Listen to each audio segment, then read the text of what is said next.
heard you said New York history. Where'd you grow up? Staten Island, New York. I'm Yeah. born in Manhattan, but I'm raised in Staten Island my whole life. Right. So definitely a New Yorker to death, even though I don't live there anymore. Yeah. They say you can take the New Yorker out of New York, but sometimes you can't take the New York out of Can never remove that from me, whether it's the way I sound, the way I talk, the way I dress, the way I act.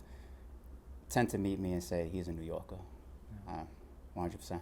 Who are the hip-hop artists that you grew up listening to? Obviously, Staten Island's famous for one crew in particular. Favorite of all time, Vanilla Ice. You got to put him up there, number one.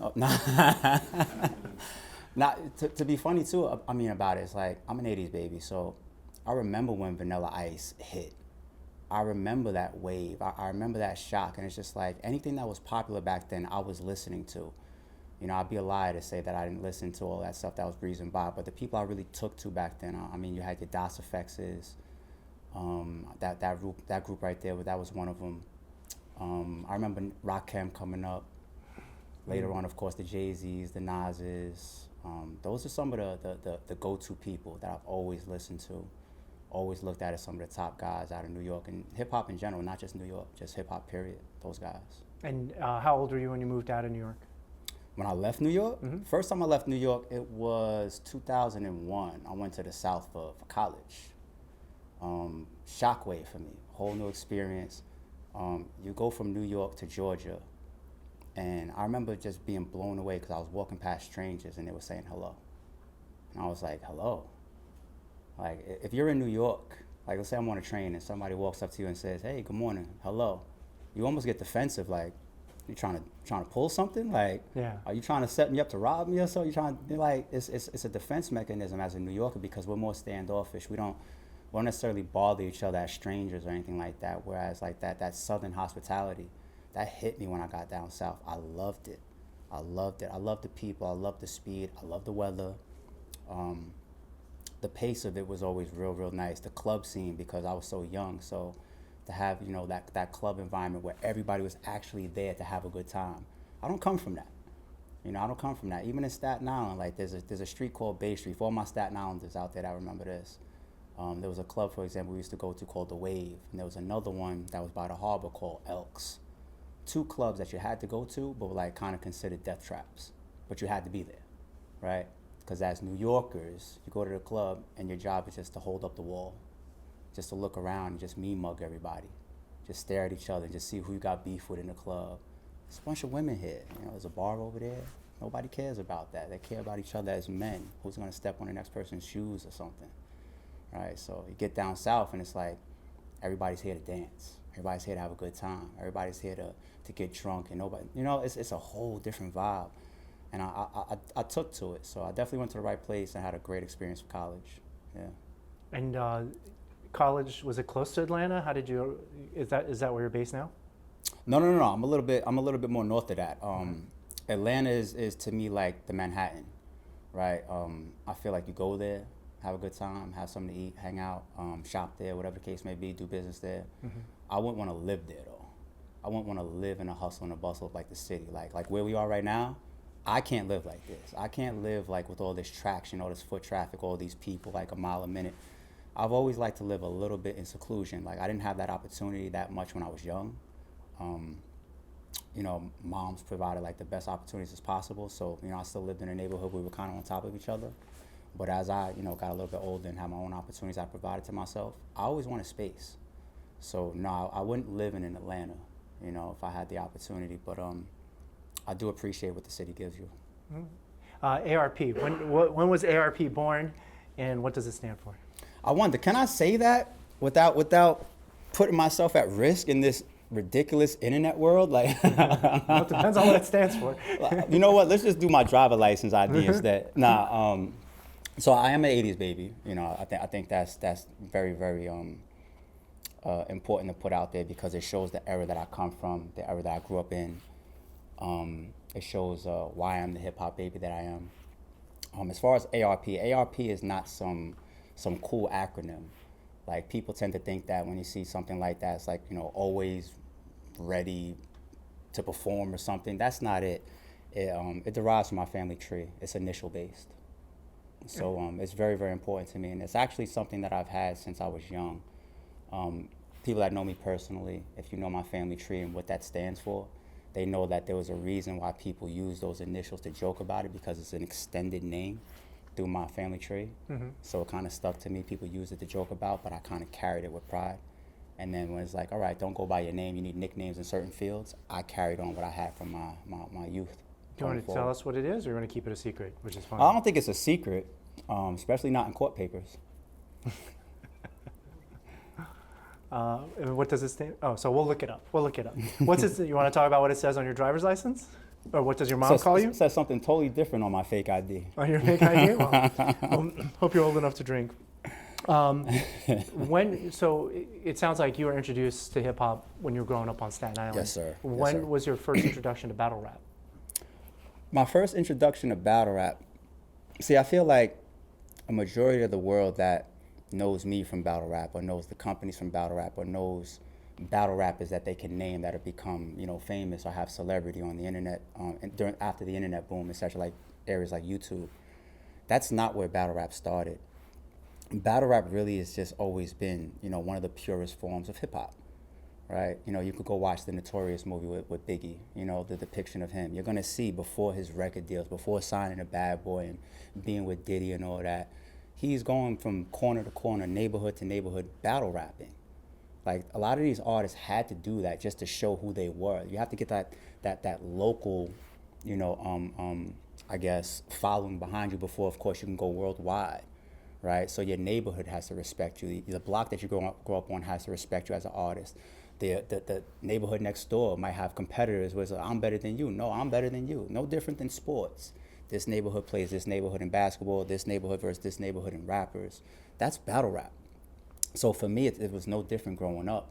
I can be in my high school. I went to Port Richmond High School in Staten Island, and I can be walking through the hallways, and we might stop in the corner, like between periods, and you'll see two guys battle rapping. Or I might go to the lunch table, and somebody's battle rapping. Somebody's beating on the table, making a beat while they're rapping over. This is all forms of battle rap. Later on, like when the DVD era came in, then we started seeing people exchange battle raps, but not in person, but that was still a form of it. So I got introduced to it because it's always been a part of hip hop, right? So I feel like when you hear hip hop, you think about the music form that's on beat, but battle rap was always a subgenre that was always there from the inception as well, always. Where'd you see it though? Was it at the clubs that you went to, where you were? I definitely seen it out and about. I definitely seen it in clubs, but I think probably the first time was probably in schools. People just trying to be rappers. Kids just we like to emulate what we see sometimes. So at that age, you see Michael Jordan, you want to try to dunk the basketball, right? You see Vanilla Ice. And then you find another career. I gotta leave Vanilla Ice alone. People are gonna be like, yo, why is he like? He's doing okay. He's not gonna take it personally. Shout out to Vanilla Ice, man. I'm just joking, man. But I'll use somebody a little bit, later on, like a Nas, for example. You see Nas, this guy from Queensbridge, and it looks like he's got his neighborhood behind him, and he's got the whole delivery, and he got the swag to him, and the whole gangster element is there that America in general gravitates to, and that's a whole nother conversation as far as gravitating towards the whole gangsterism and violence or whatever the case may be. But you want to emulate it. So I feel like a lot of kids, including myself, sooner or later you're gonna pick up a pen and a pad and try to write a rap. I wrote many raps. They all sucked. They're awesome. Well, says who though? Says who? You're hard on yourself. I think the reactions that I've gotten from the few people that have ever heard me rap probably wasn't that great. And I think I'm also a realist enough to know the difference between what I hear as quality versus what I put down on paper and I read back to myself and say, that ain't it. That ain't it. But yeah, I mean, that introduction, once again, is coming very, very early on because I'm an 80s baby, once again, when hip-hop is being birthed and it's starting to grow and get legs and starting to move around the country, So it's moving into the schools, it's moving through the neighborhoods. Us kids are gravitating to it when we start hearing it on the radio. If we start seeing it on TV in any form, we're gravitating towards it. We're all being introduced to it at this point, so I'm no different. I'm curious, I think everybody in this room has seen a definition for battle rap, but nobody better to ask. What is battle rap and how, for you, is it different from hip hop? So it's not different from hip hop. Hip hop is, to me, the top umbrella, right? It's the top. It's the top of the tree. The branches will be graffiti, breakdancing, rapping. Hip hop is even the way you dress. Like some people might say that this Averex is hip hop, right? They might say that. The way you talk, certain words of slang come from hip hop arenas. So hip hop is not, something where you could say separated from battle rap. Like, no, battle rap is a piece of all of this. You know what I'm saying? So if you have graffiti about a battle rap name, or you're breakdancing to a battle rapper's lyrics or whatever, or a battle rapper has hip hop slang or a hip hop outfit on, it's all together. You see what I'm saying? Mm-hmm. So to me, battle rap stands out, and the definition, or I guess the depiction of battle rap, to put it in words, is multiple artists, because it doesn't just have to be one-on-one, right? It could be a cipher. It could be 10 people standing in a circle and everybody rapping at each other until somebody runs out of raps, or until somebody is just like, that person's the best, or somebody gets embarrassed, or people walk off. All different types of ways to determine the outcome of these ciphers. That's a form of battle rap to a degree. So you have that. You also have, obviously, what people see mostly today, battle of A versus battle of B standing in front of each other. But it really is just the exchanging of lyrics. I think people will go a step further often and say, like, it's a war of words where I'm trying to degrade you, I'm trying to diminish you, I'm trying to beat you up with lyrics, I'm trying to expose you, I'm trying to make you look bad. Whoever could make the opponent look worse is the victor in battle rap. I think that's an easy way for today's fan to depict it, but the way that I see it, it's more granular than that. The beginnings of that is just lyricism. Whose lyrics are better? And actually, there's a step before that too. The step before that is just who can move the crowd better, right? What's the definition of MC? Move the crowd, right? So when you had like the Kumo D's of the world, for example, like they wasn't getting up there saying the type of lyricism that we hear today in battle rap. They was getting up there saying, hey, hey, hey, hey, hey, when I say this, you say that, this, that, this, that. They was doing that and saying, all right, when I take the stage and when you take the stage, who's gonna make this party go crazier? It's a form of battle rap, right? But fast forward to today's modern world once again, it definitely is a war of words. It definitely has always been consistent, though, no matter the era, whether it was the house party days, whether it was the old days of like the Kumo D's of the world with the getting the crowd to move, or today's just, lyricism, words of war. The consistent piece there, though, is the consumer. And when I say consumer, I don't mean from a business or a financial standpoint. I just mean the person that's listening to, interpreting, and hearing the lyrics and reacting to it and saying, that was better. I enjoyed that more. That hit me harder. That carried further. That's all battle rap. What makes a good battle rapper? I hear certain parts that are probably involved, whether it's preparation or spontaneity. I know every artist is different, but when somebody's a successful battle rapper, is it more one or the other? It's such a culmination. There's a lot of elements there, and over the years, me being in the position that I've been in, obviously because I have Rare Breed Entertainment as a business, the more successful the battle rappers are on my platform, the more successful I am as well. The better we can do a job to present, a good piece of content for the fans. So I've given a lot of advice over the years as I've learned battle rap, going back to, once again, even my childhood days, but just trying to give the advice, whether it's the business side or how you can get up there and just really impact the fans. And it's not just the lyrics, as much as we just talked about the lyrics. It's a culmination of so many things. No different than buying into your favorite character on a movie. If I ask you, who's your favorite Avenger? Oh, the Hulk, because of this. Who's your favorite battle rapper? All right, Hitman Holla, because of his aggression. Ill Will, because of his performance and charisma. Big K, because of his punchlines. Show Off, because of his realness. You see what I'm saying? Mm-hmm.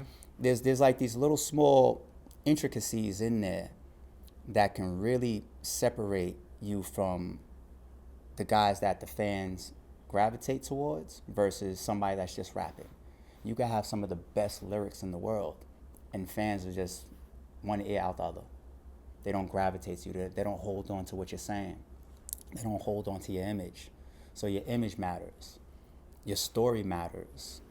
Your believability matters. Your performance matters. Your aggression matters. The reason why that matters is because the things that these people are saying to each other tends to get very, very edgy and very, very disrespectful. So you can't really say disrespectful and edgy stuff in a polite way.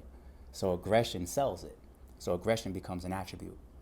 Of course, your lyricism, that's the most obvious one. Your stage presence, right?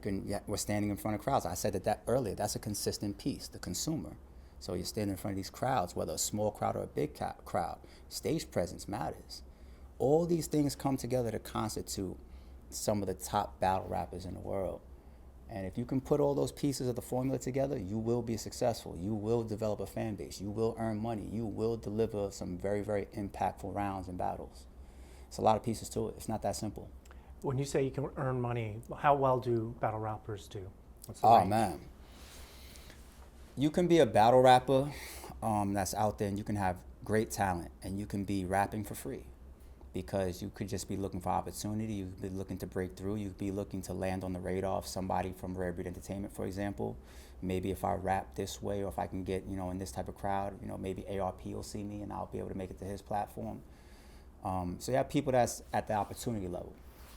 You have people that's at, a level over that, where it's like, you got to get paid for your service. You got to get paid for your time, your trouble, so to speak. Like, you had to travel to another state, for example. So it's like, compensate the person for being here, for taking a Saturday to come perform for your platform. You have your people above that, where it's just like, these guys are generating money for the platforms as well, right? So it's almost like, no brainer. They're at the level where they're going to be able to negotiate. I need this. I want this. Then you have your super, super top guys. Like, those guys, some of them have made millions in battle rap. Like, a year or over a career, you mean? It's not that, I'm not going to say that nobody has, over multiple years. I'm not going to say that. But it's not that easy to consistently make $1 million this year, $1 million next year, $1 million the year after in battle rap, because the nature of battle rap it's an up and down market. The nature of a battle rapper, how they connect with the fans, there's a lot of timing involved there to have something really, really go off and generate, top dollar like that, where you can consistently make that type of money. There's a business side to this market that is complex, to say the least. But you take, once again, like a Hitman Holla. He's made $1 million from battle rap, right? And not only has he made $1 million from battle rap, from people like me booking him, for example, but then it turns into money in other places as well, right? You're able to get on TV, like MTV Wildin' Out. That's a consistent, nice check. You're able to get, hired by, let's say sponsors or promoters. They want to book you just to come to their venue, just to show face, just so you could be put on their flyer, which helps sell their club. He has Hitman Holla has another show that he did. It was a concept where he had a whole bunch of up-and-coming battle rappers, and he put them in a mansion and let them go through a whole bunch of different competitions. The name of the show is called Bags and Bodies. And they're going through these different competitions, trying to earn, their rank, trying to earn the top spot, trying to earn to be the last surviving battle rapper, trying to earn even like these little, one-off little competitions that they're doing. All right, on the spot rapping, who's gonna win $1,000 right now, today? Stuff like that. So if you're one of those top guys, those type of opportunities can definitely turn into some big money. But there is a huge crop of battle rappers that haven't gotten there yet. So, the spectrum it's not like if you're a battle rapper, you're starting here, like, let's say someone of your caliber, right? I feel like in your position, I can't hire you less than, let's say, $4 million a year, right? I come cheaper, but we got to talk to Byron about this after. your caliber of resume and what you do and how you interview and probably all the other stuff that you bring to the table, you have a certain, number that probably the industry around you or this field of work knows that that's your rate. Mm-hmm. It's not locked in or honed in like that, in battle rap. That spectrum is like this. That's why I say you can have somebody that's battling for opportunity for years and years and years straight and just never get to the level where he deserves or can generate money to be paid. And then you got this person over here, like a Hitman Holla. It's like, I've made $1 million from battle rap easily. So, depends. All right, I got a question to ask you about Rare Breed Entertainment. Sure. It sounds like around 2012 you guys started. There were a lot of battle rap leagues out there. Yeah. What was the space you carved out for Rare Breed Entertainment? That's a great question because battle rap, once again, is nothing new. There's been leagues around for forever. You have your fight clubs. You have your Lions Den. These are some early guys. You have even when it was on BET, right? This was early battle rap, like on TV, in the streets, on DVDs, and then later on when YouTube started. And then you have some of your more current leagues that started. And those guys kind of like hold the lion's share of, I guess, the appeal to the average battle rap fan, right? Kind of post, that DVD era, more so like the YouTube era, is really where those leagues became prominent. And you have to have your own personality to stand out. You have to be different in certain respects. Now, you're gonna have a lot of crossover because at times we're working with the same artists, we're working with the same talent, right? I can work with the Big K, on my platform 3 or 4 times a year, but then there may be another time where he goes to Remy Ma's platform and he battles, on her league, Chrome 23, and performs for her.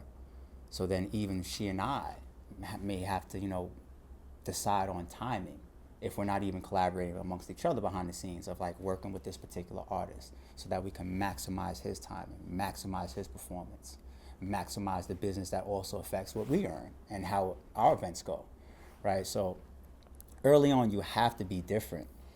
For us, we did our first event, and it was called New Year Order. And the reason why we called it New Year Order is because it was the first event of the top of the year, so play on New Year. And then the order word came in because we threw in a bunch of matches that typically don't happen.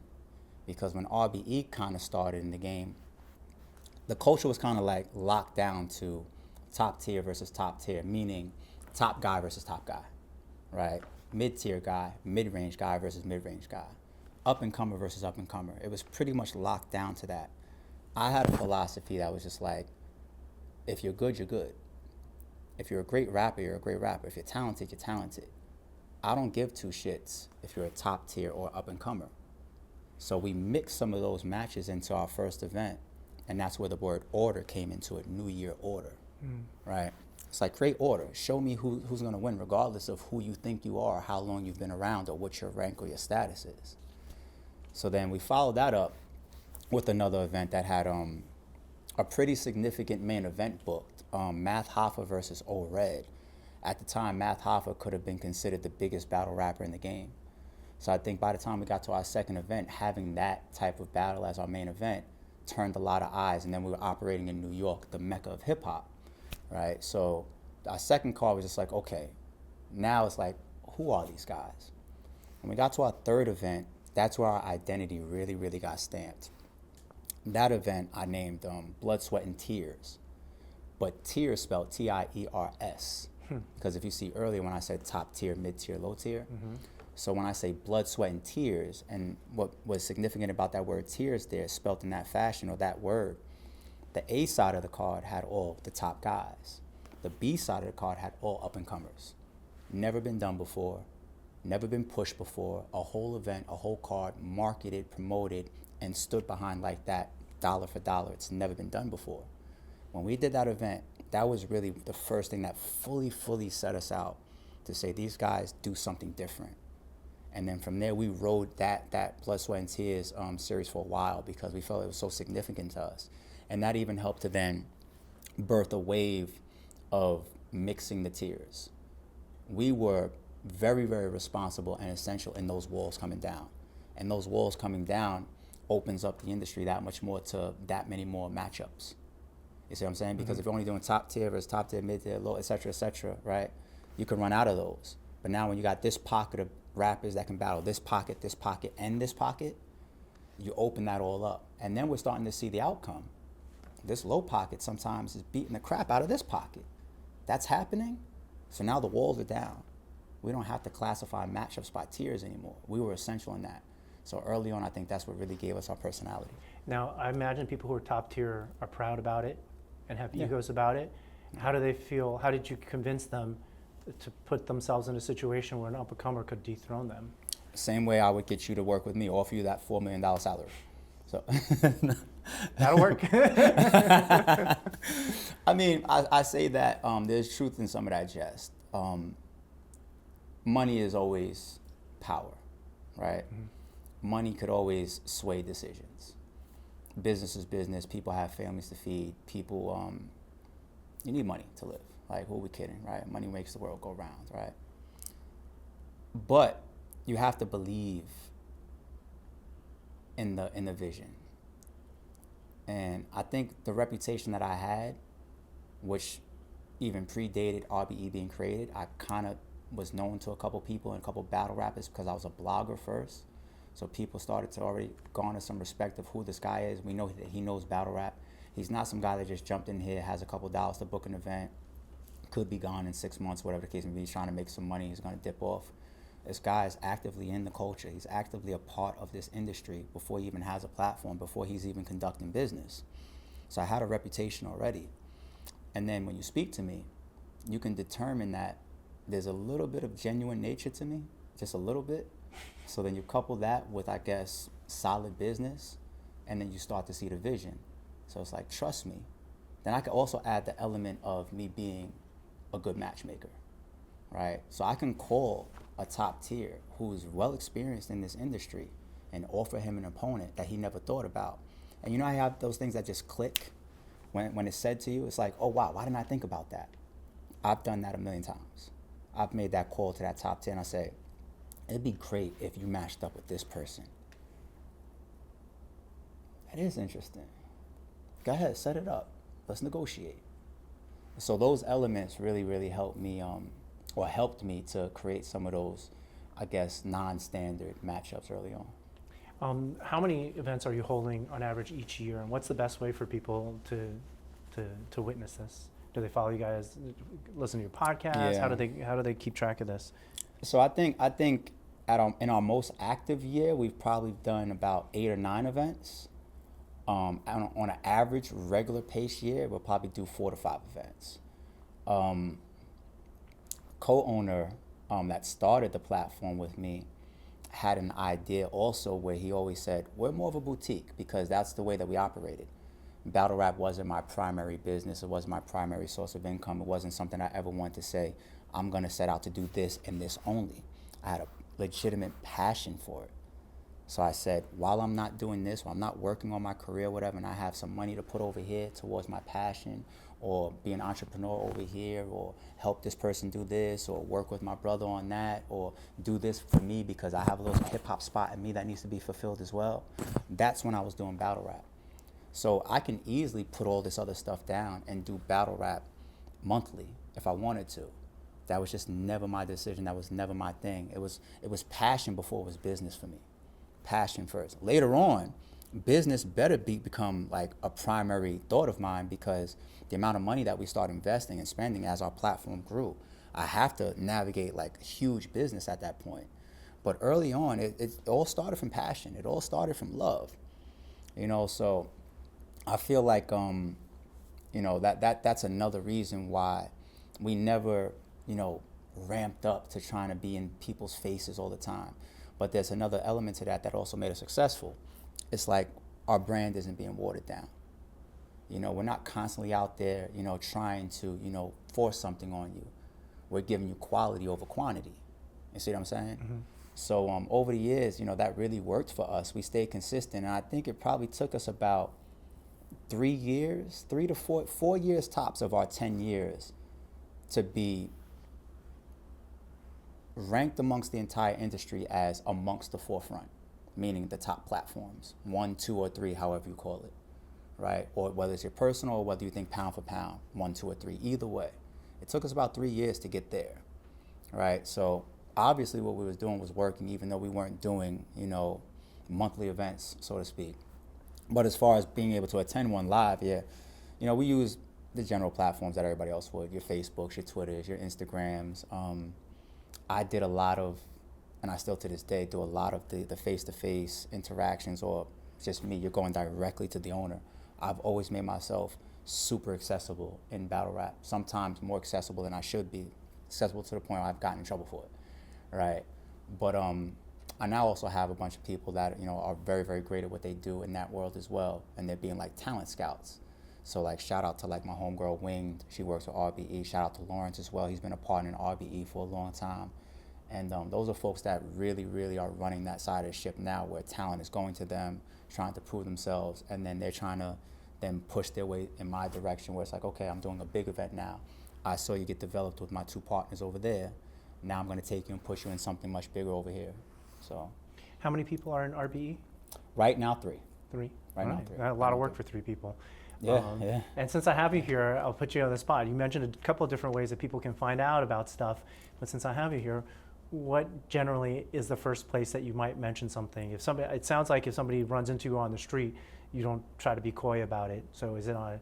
Is it a story that gets sometimes posted on Instagram that might drop a clue for when the next competition might be? You're good. I get Give this paid. man a raise. 4.5 million. Not only is that, you know, a great question, but it's also, it feels like an alley-oop. Alley-oop, like, dude, say your social media. Like, you know, I appreciate it. But yes, you can follow me on Instagram at ITSARP. And I do put flyers and postings and updates on my Instagram as well. We also have the Rare Breed Instagram, which is rarebreed_ENT. But our YouTube channel, YouTube/@RBE. Or if you just go into YouTube and type Rare Breed Entertainment, or you type RBE, you will find us. We're probably at about almost 450,000 subscribers at this point. So if you put the right searches, you know, into YouTube at our type of following, you're going to come across our content. And I do a lot of, you know, interacting with the fans there. I'm probably one of the most communicative people with their fan bases in this space. You know, I give a lot of updates, I do a lot of lives, I do a lot of blogs where I just hang out with the fans, whether I'm trying to conduct business and promote something, or whether I'm just trying to, you know, connect with the fans and see what's going on, get a pulse of things, hang out with them, give them some updates of what's going on with me. Even personally, I'll get on one of my lives and say, you know, how was you guys' weekend? You know, I just was hanging out over here last weekend, and you guys need to go check this out because I was there and it was great. Or go see this movie. You know, that was a classic. Or stay away from this. This is horrible. I like to connect with the fans. So, you know, if you follow us or subscribe to us on YouTube, you're going to get those updates, and you may even find some other things that interest you as well. Now, you sound like a student of this landscape. If your predecessors didn't want to interact that way, and it sounds like some of your competitors for the other battle rap leagues don't have that level of interaction with the fans, did you question whether or not you should do it? Like, what makes you want to do it when you see other people not do it? Never has that happened. There's nothing about our competitors or other people that's also in the landscape that has made me determine how I want to do things. Hence the name of the company, Rare Breed. Even the company name came before the company. So it came up between myself and my brother Shata, right? So we were like teenagers, and we got Rare Breed tattooed on us. I have Rare Breed tattooed on my collarbone up here. He has his right here, Rare Breed. When I got into battle rap, and he was like watching my back behind it, you know, he was like, all right, I'm gonna do it with you. And I started having some of these ideas, and I started moving through the industry, and I started taking it serious, like, all right, I'm gonna book my first event. And when we were having a conversation about picking a name, he said, we already have it. We're just gonna put entertainment on the end. It's just like, and it rings. RBE has a ring to it, you know? So that is something that, you know, is personal to us. It's part of our character, it's part of our personality, and it's baked into how we've run the platform. We don't follow suit. At times, we can be looked at as the black sheep. We are the ones that will proudly stand over here while everybody else is standing over there, right? So it doesn't matter if our competitors or somebody else is or is not, you know, communicating or, you know, staying in tune with the fan base or their fan base. That's what I wanted to do. That's what I did. That's what I was doing before RBE even existed. That's what I've always done, and that's what I'll continue to do as long as RBE is operating. Right. Can you tell us about Max Out? You had a couple of different types of things. What is Max Out, and is there going to be another one? Max Out. Will there be another one? Give him like that Kanye pause or something, right? Where people's like, let's go to break. He's like, no, I'm thinking. Don't go to break. Just let me think, damn it. It makes for good TV. I want to answer that one first. There could be another Max Out. It's not I don't like to tease the fans in that respect. I don't want to do the whole stay tuned. I don't want to do that. You really don't know at this point. You said I really don't know. Right. I really don't know. Max Out has really become special to the fans, especially our fan base. But overall, within battle rap, it became something special. It became one of those pinnacles. You know, I've never been one of those guys that had too much ego to talk about what other people were doing and did great as well. For example, you'll take King of the Dot. They have a staple called Blackout, where they'll book battlers and they'll announce and promote to the industry and to the fan base. These battle rappers are rapping, but at the event, you're going to find out who's actually aligning as opponents. Beautiful, very fun concept. It became a staple. They were doing it like yearly. You have URL, a staple that they created was like called Summer Madness. It was always looked at as like the Super Bowl of you know, an event per year. They do it once a year, and when it happens, it's supposed to be the biggest thing of the year. The biggest battle rappers on that stage, the biggest matchups that people want to see at that time. Max Out came along, and it was funny because when we put the title together, you know, when we announced the first main event to the first Max Out, which was Cassidy versus Hitman Holla, everybody was like, oh, which really means you maxed out your credit cards, right? And it was like two of the most expensive battle rappers in the world. Actually, I think the two top highest paid battle rappers in the world, I'm pretty sure. And that event did so much for RBE. The matchups all crashed the stage, and the fans were just, they walked away from that experience saying, you got to give us more. And the momentum of that made us go right back into Max Out again. Max Out is our largest scaled event. What it takes to put that together, what it takes to coordinate that, what it takes to pay for that, it's a lot. It's a lot. It's a lot of work. And we did ours back to back, Max Out 1 and Max Out 2. And to say the least, we kind of shut everything down at that time. Like, we had all the light. If you were talking about anything, it was Max Out and RBE for the most part. Trending all over the place, classic events, big stuff going on, a lot of talk, a lot of buzz. But we then put it down for a little bit, and then we moved it into a new environment that maybe we'll talk about coming up. And it just hit with fans saying that when RBE puts Max Out together, it is among the best stuff to come through the year. It is among the best stuff that RBE will deliver. It is among the stuff that we're actually asking for or want to see, right? Whether, you know, they were creative with the matchups or not. So Max Out really became special, not just to us, but the entire battle rap industry. So I don't play with it. I don't play with it. I don't toil over it saying, yeah, you know, maybe next month Max Out. We took off from after Max Out 2. We let a year or two pass before we got to Max Out 3. I did not play with it. I said, I got to protect that. So whether there's another one or not, I'm always going to carry that mentality towards it because it's not just special to me. Like I said, it's special to the whole battle rap culture. So in 2024, 50-50 chance? I told you were good. I told you were good. 40-60, in which direction? No, it's all right. Yeah, I don't want to put you on the spot on that one. Since it would seem like on the stage, you kind of have to be ready to dislike your opponent. What goes on backstage? Like, does it change depending on who won? Do you have to keep people apart, have separate dressing rooms, have security between them? Like, or are they like, all right, what happens on stage is whatever, but we're brothers in it? Or is it, I guess you're going to probably say it's a mixture of it. It's definitely a mixed bag. If you're in my shoes, you see a lot, you know a lot. I know so much like off the record stuff about that I'm supposed to keep private, right? And I say that to say, when I talk about the mixed bag of it, you will see like, all right, let's do this for the art form. Let's do this for the fans. Let's do this for the business. Let's do this to earn a living. And then when we get off stage, we shake hands. There's definitely a lot of camaraderie that a lot of, or many battle rappers share. And then also I said this before in an interview too. I said, battle rap creates an energy like a fight, right?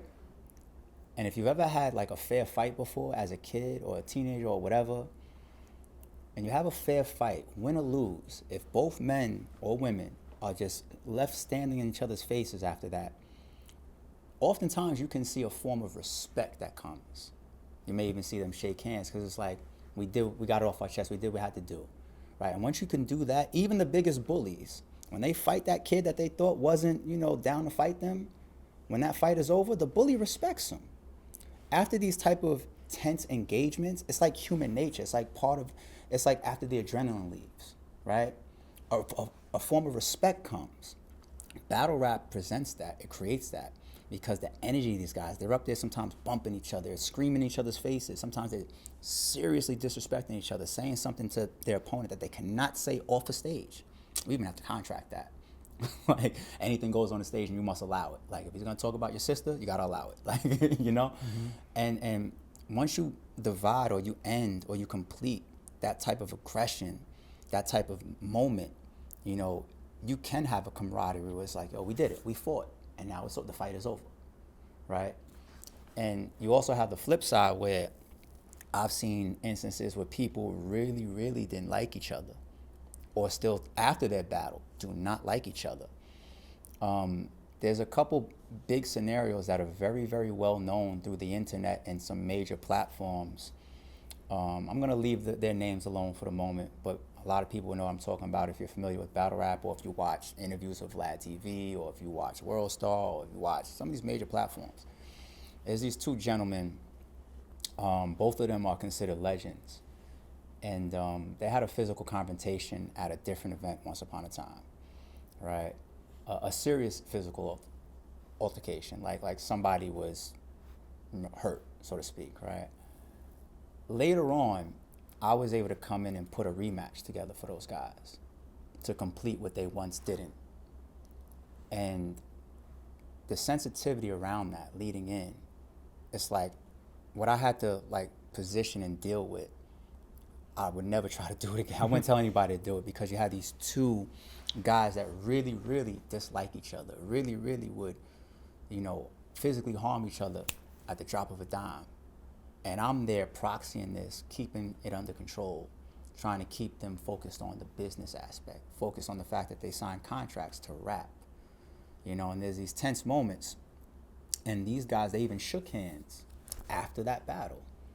But then fast forward years later, somebody says something subliminally, or somebody takes a shot, or this person says this, or this person has a line in their rap that is maybe referencing that physical altercation years ago, and they're right back at it again, to the point where you feel like these two guys shouldn't be in the same room. Something can happen, something bad can happen. So you have situations like that, and then once again, like I said, you have the whole smoke and mirrors as well. So it's a mixed bag. It seems like there's a lot of alpha energy in battle rap. Yeah. How do women play in? You'd be surprised to see how much the women could almost reflect what the men reflect at times. As the women, you get up there and scared the hell out of me. I was, hey, hold on, am I gonna get hit? But no, shout out to the ladies. And I know I probably sounded like I was speaking for a majority of the fellas this whole time, but the ladies have just as much stake in battle rap as well. They get fierce. They get extremely fierce, and they have the same attributes as the guys: aggression, talent, stage performance, wit. They just have that female element, which gives us a different perspective on what we're watching, which is enjoyable.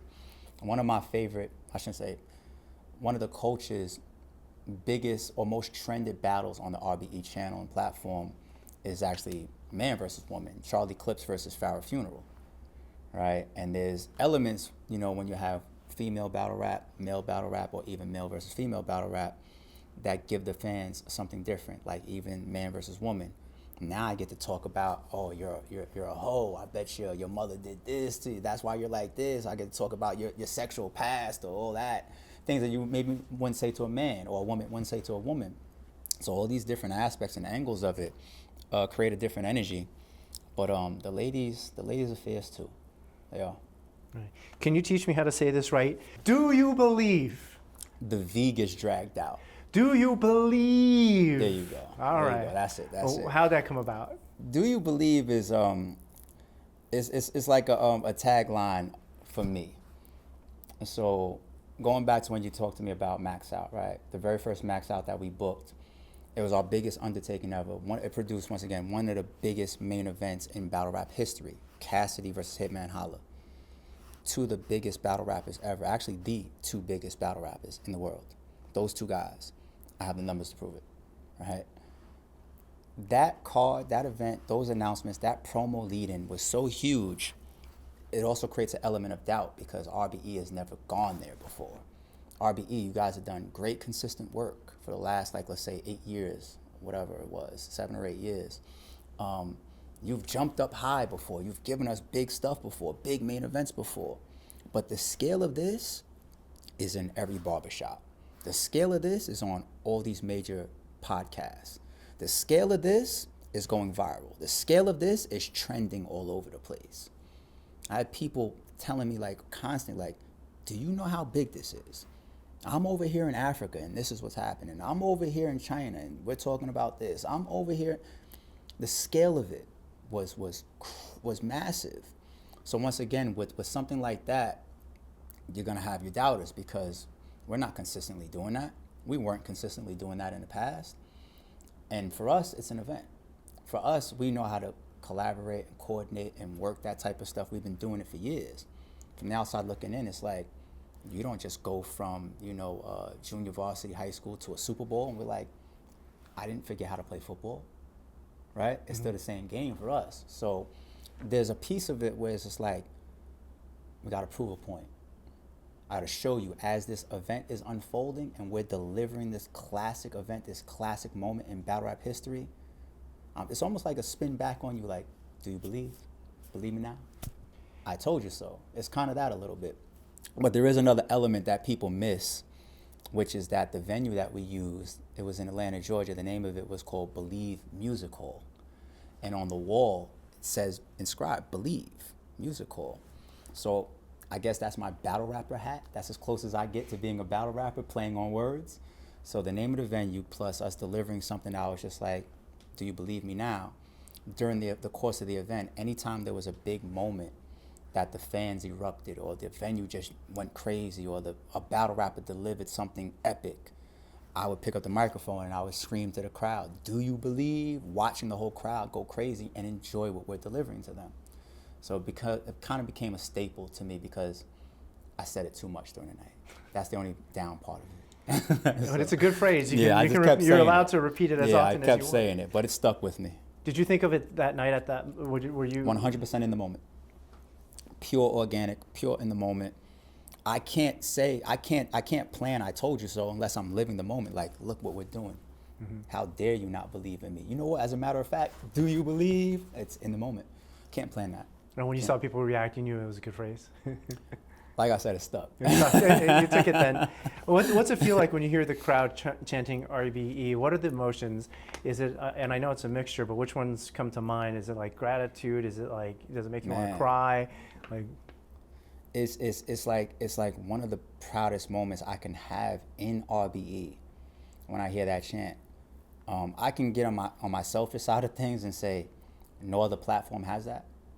I've never heard any battle rap platform ever in history have their company name chanted during an event or during a moment. Never.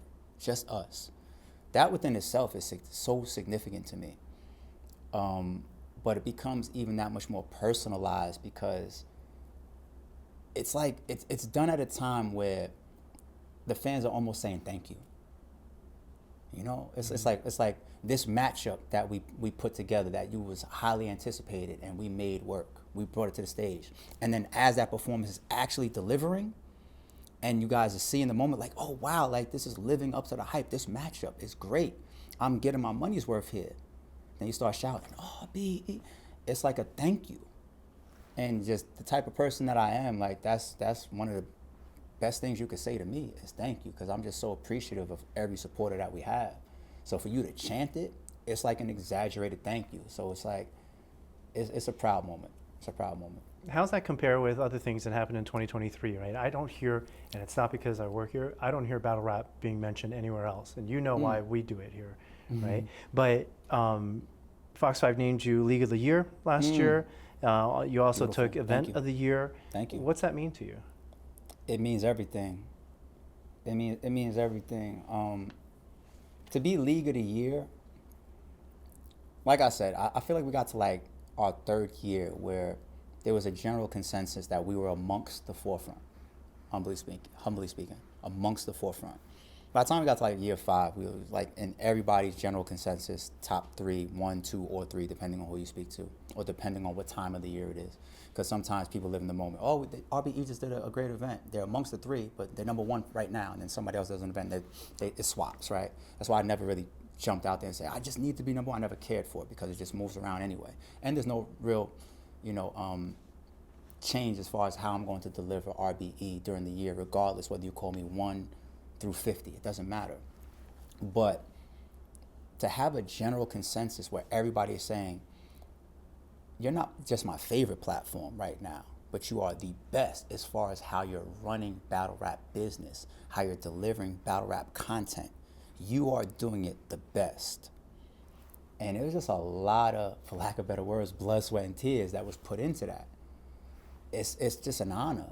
I don't care whether it takes 1 year, 10 years, or 100 years. You reach certain heights and you need to appreciate that you've reached it. You can't downplay your own successes, no matter how long it's taken to get there. You have to enjoy that. You have to really, really give yourself the credit for the amount of work, persistence, and consistency that you put in. To fast forward, where I can be on Fox 5, and that platform, as significant as that is saying, your battle rap company was the best to do it in 2023. That's amazing. That's huge. I told you I started this on passion. Fast forward through business and millions of views and a worldwide fan base to Fox 5 saying you're the number 1 league. I don't know, but when you listen to it like that, I hope you understand where it's just like, yeah, it means a lot. And the top event of the year just happens to be a max out. So that's an honor as well. And it just gives us that much more cement in our legacy, what we do, what we stand for, and what we've provided. Because I feel like if battle rap stopped tomorrow, the way that RBE is defined in that book, it's epic. Like, RBE is a butterfly effect type of platform and company. If you remove RBE, a lot of things in that butterfly effect timeline, they change. A lot of things go away. A lot of things fail. It just switches all over the place. You need a time machine to really read it out. And that's what we have done, to fast forward to times like this. Right. You've had about a dozen years in. What's next for RBE? What have you not done yet? Do you want to keep doing the same thing? What's the next chapter for you guys? So right now, I've been focusing on one-offs. And one-offs being that it's a little bit different from traditional battle rap league delivery. We tend to put a card together anywhere from, like, let's say 4 to 8 matches on a card, and we deliver that. We promote that for a month plus. We deliver all those matchups in, like, let's say a live pay-per-view event, or maybe a VOD event, maybe not even a pay-per-view, maybe just a straightforward event with live attendance, or maybe just private only, but a subset of matchups we deliver at once. Lately, I'd say for like the last 2-3 months, I've been focused on just one-offs. So I don't call them events, I just call them shoots, right? Where I say, that matchup right there, I don't want to wait for an event to get done. Or this matchup over here, I always wanted to check off the list, but I couldn't get it done because of, putting in this type of mix changes things, changes the business, changes the availability of it, changes a whole spectrum of things. Like, if you're in my shoes, you have to navigate a lot to deliver some of these matchups. And the one-offs just allow me to just sit back and kind of get back to that fan mode again, that passion mode again, where it's like, I want to see this matchup. Let me team up with my guys from Ruin Your Day, which is the #1 production crew in battle rap, and shoot this battle in like such an amazing camera style where just that within itself sets it apart. And because they're one-offs, I can do them whenever I want. If I do an all-out event, everything is tied to a day. I have to pick that Friday or Saturday or Sunday, for example, and say, now I need to establish my pay-per-view on that day. I need to have my venue on that day. I need to have my production crew on that day. I'm going to market that same day to the fans. They're going to buy tickets and pay-per-view for that day. Some of them are going to create watch parties and take vacations or even travel in for that day. I'm going to have the battlers contracted. I don't want to be in breach of my own stuff for that day. All that stuff locked in and coordinated. Flights being booked, hotels being booked for that day. Everything. Whereas if I do a one-off, Tell me when you guys are done writing. Want to do it next weekend then? Fly them out. Let's do it. That's it. So I've been focused on that lately. Also, we've had a heavy focus on developing talent. My partners, Lawrence and Wayne, that I mentioned earlier, they're doing a lot of consistent events where they're booking like 10 to 30 matchups in like 2-day events and just putting all up-and-coming talent on those cards and on those events. We're capturing all that content and we're putting it on our YouTube channel and just letting fans just weigh in on that. I'm also looking in and seeing, how good some of these guys are, should they be moving up. So it's been a heavy focus on the one-offs and a heavy focus on, the developing talent. And in the meantime, I guess, been enjoying like a indefinite vacation, I guess, from the big events, because it's a lot of work. So what's to come in 2024, what's next up, even I don't know. But I'm enjoying that of not knowing. Okay, and the last question I had is, you said you were an 80s baby. You probably heard it in the 80s about hip hop and rap. Not everybody, a lot of music experts were saying it's a fad, it's going away. Probably the same has been said of battle rap, like it's cool now, but at some time it'll tire out, but it's been 40, 50 years. What do you have to say about the longevity of this genre? Battle rap is never going to go away. Similar to when we talk about the early inception of it, just being under the hip-hop umbrella of people just doing it, whether it's for respect, whether it's just for popularity, whether it's just to, showcase their own talent and abilities to their friends, to their neighborhood, to whoever, right? Battle rap from that sense will never go anywhere. It's just the purest form of hip-hop, and we need to always enjoy it and always respect it for that aspect. From a business standpoint, as far as how we conduct battle rap, how RBE conducts battle rap, how the other major platforms conduct battle rap, we have a lot of ceilings that we've had for many years. And to have certain ceilings that continue to exist shows that we struggle in certain areas to reach new heights. But almost every platform that has, put in a lot of work and gotten to a certain level has crashed through some type of ceiling, has done something new or innovative or creative or brought something new to the industry. I think to see battle rap to continue to flourish in that manner, we need to continue to see strong players, strong platforms, genuine people, business savvy people, just keep a clear focus. Like I said her earlier, I think she's another key player now, Remy Ma. Her platform, she brings her own celebrity, she brings her own following already, and then she also knows battle rap. She's been a battle rapper before, she's a rapper as well, right? And then she brings her own ideas, her own following, her own creativity to the battle rap industry. Stuff like that is so healthy for us to continue to grow. It's so healthy for us. So you need the Remy Ma's of the world. You need people to come in, even the way I did, and not fear being different, not fear being left, not fear adversity, not fear competition. You need people to be consistent and need to show perseverance, because it's not an easy industry to be successful in. It's tough. It's almost like, what they say, like the average, business goes under in like a year or something like that. Battle rap might have a shorter lifespan than that if you come in the wrong way. I've seen a lot of one and done scenarios. So from a platform standpoint, as far as like the people that proxy all this, put the money up, sponsor this, coordinate it, evaluate it, create the matchups, all that type of stuff, this type of stuff that I do and I bring to the table, you need more people that's going to be able to get in the mud and stay in it. You can't just put one foot in and then jump out, because it gets real dirty. It gets real dirty. On the battle rapper side of things, not just the obvious of us continuing to develop new talent, new people that some of our top players and top platforms can introduce to the fan base and say, trust us, watch this person as well, give this person 1 million views as well, buy a ticket to see this person or this girl as well. Not just the obvious of that, but also the battle rappers continuing to, professionalize how they move in the industry as well. We still have a lot of the old problems that we've had of unprofessionalism. That goes for platforms as well as battle rappers. I'm not 100% professional all the time. I've had controversies, I've had issues, I've had bad dealings and bad situations that I had to go through. But us overall being professional, especially as the battle rappers who truly are the centerpiece of who the fans are coming to see, that is so essential. We can't have events where the main event doesn't happen because the battle rapper just decided last minute not to do it, or had a change of heart, or got upset at something, or they missed their flight, i.e. their dog ate their homework, right? We can't have stuff like that, and that's one thing that I feel like I brought to the game as well. Well, not saying that I was the first to do it, but I definitely had the reputation for it, of just a business sense, of like, why would I not fulfill your contract? We signed the contract, right? Mm-hmm. That's a position that I take. We need everybody to take that type of position.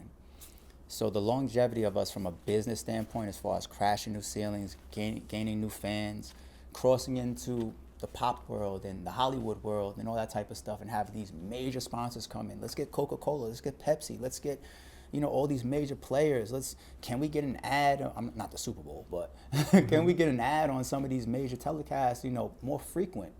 When we have a video that crashes 1 million views, we celebrate like it's somebody's birthday. We need that to be common. We need to be able to bat an eye at that. You see what I'm saying? Mm-hmm.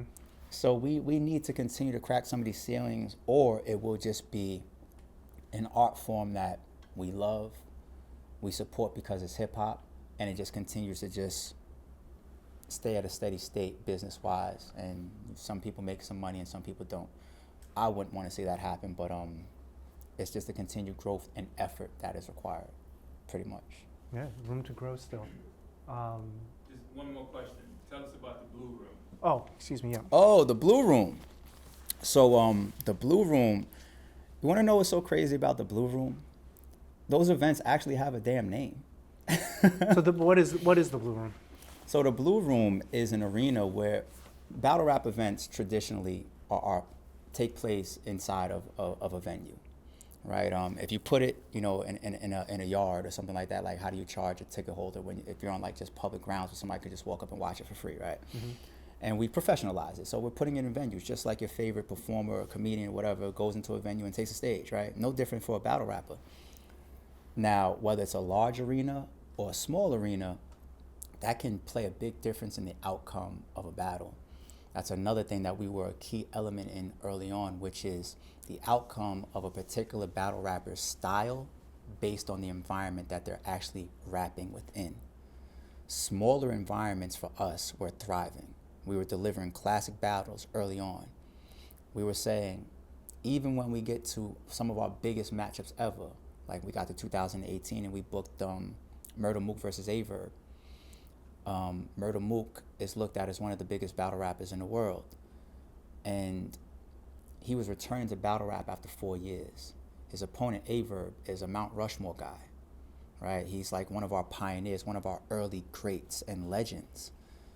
And putting that matchup together, people thought we were crazy because we stuffed it inside of a venue that held like 200 people. They was like, go get a place that holds 1,000. And we was like, nope, watch this. We need to protect that matchup. We need it to turn out great. We need to follow the same formula that has been producing classics for us since day one.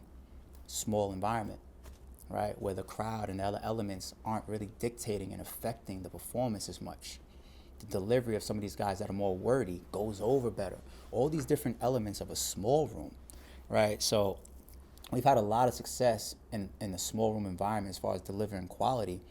Fast forward, we had a small arena, and it was presented with like a blue hue, a blue light, which created a tone.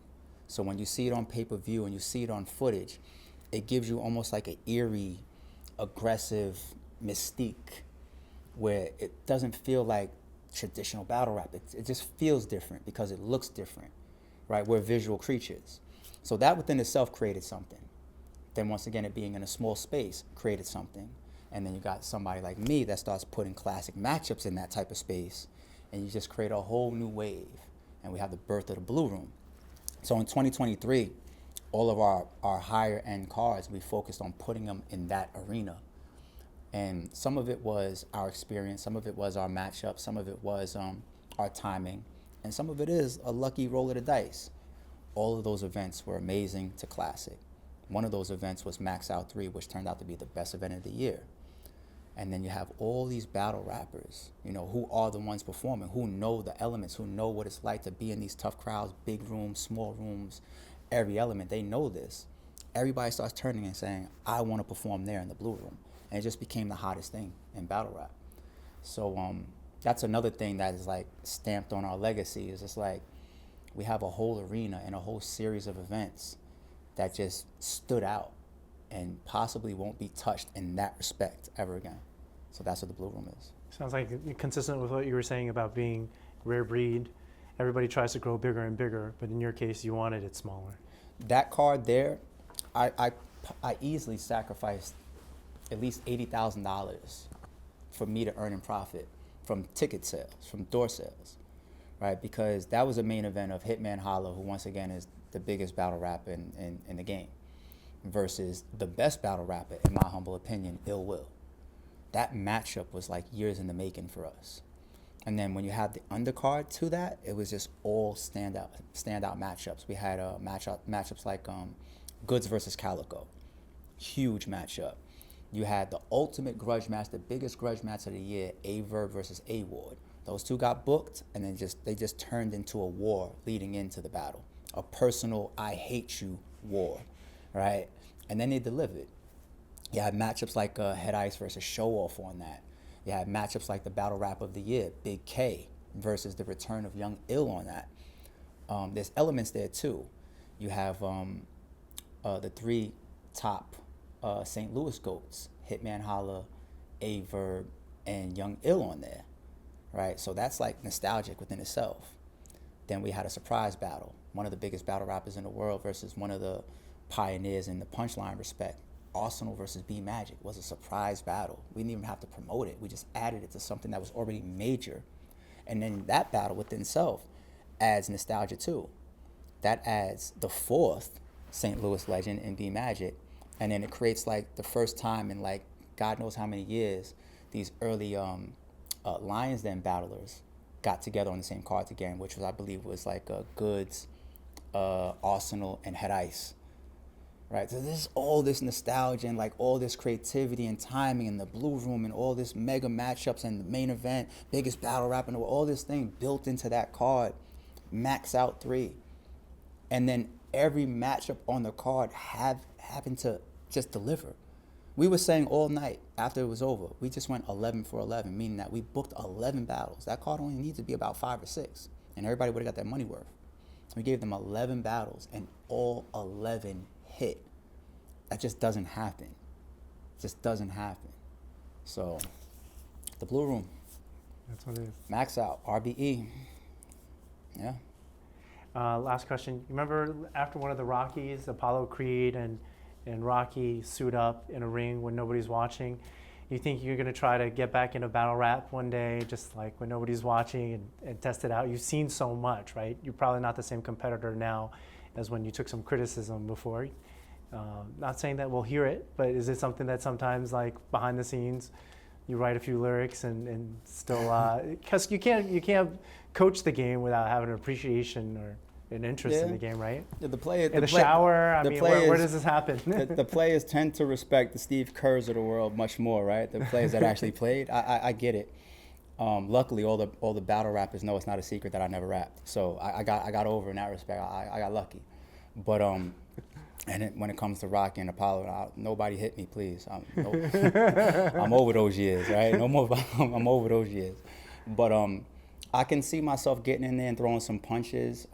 If I did, it would be, once again, just purely out of passion. That's why I said those words earlier. To be taken slightly in jest, but also seriously when I say indefinite vacation, right? And scaling back and developing talent and also doing one-offs, kind of like those check-the-box matchups that I want to get done. Like, I'm enjoying that right now. I'm really enjoying being away and having the run that we had. That's another thing that I didn't mention, like Max Out 3 and 2023 getting voted by Fox 5, League of the Year and all that. Max Out 3 and all that landed on our 10-year anniversary. It's just these stars lining up. It's just, you just can't recreate some of this stuff, right? So part of me is just like, man, why should I step back in the ring? When I walked out like Floyd. I walked out feeling undefeated as far as what I had to endure, right? We all take our losses, metaphorically speaking, but what I had to endure and where we brought this platform, I feel undefeated. I feel like Floyd Mayweather's record, technically, pound for pound, right? That aspect is always going to be there, and then you couple that with me being a hip-hop baby. Hip-hop runs through my veins. I can't live without hip-hop. I can't, right? That aspect will always be there. And I think that's why the question mark will remain there for me as well as fans. What is he up to? What is he going to do? Is the Giant just going to stay asleep? Or is he going to come back and throw some more punches? To be continued. All right, so A.R.P versus Vanilla Ice on Max Out 4. Is that what I have? Just not the date? Hey, Ice, this time it wasn't me. All right. Anything else? We covered it. Is there anything else I should be asking you? Not necessarily asking me, but more so just a statement. First, I'd like to say thank you to you. Those questions were great. Thank you for fielding all that for me. Thank you, Fox 5. Thank you, B, everybody, for having me. This was amazing. I'm getting chills thinking about Fox 5 voted Rare Breed Entertainment, a company that I created so long ago, as the #1 platform of the year. It's crazy to me. I flew in for this. I stopped everything I was doing to be here to do this. It's just like, this is just such an honor for me.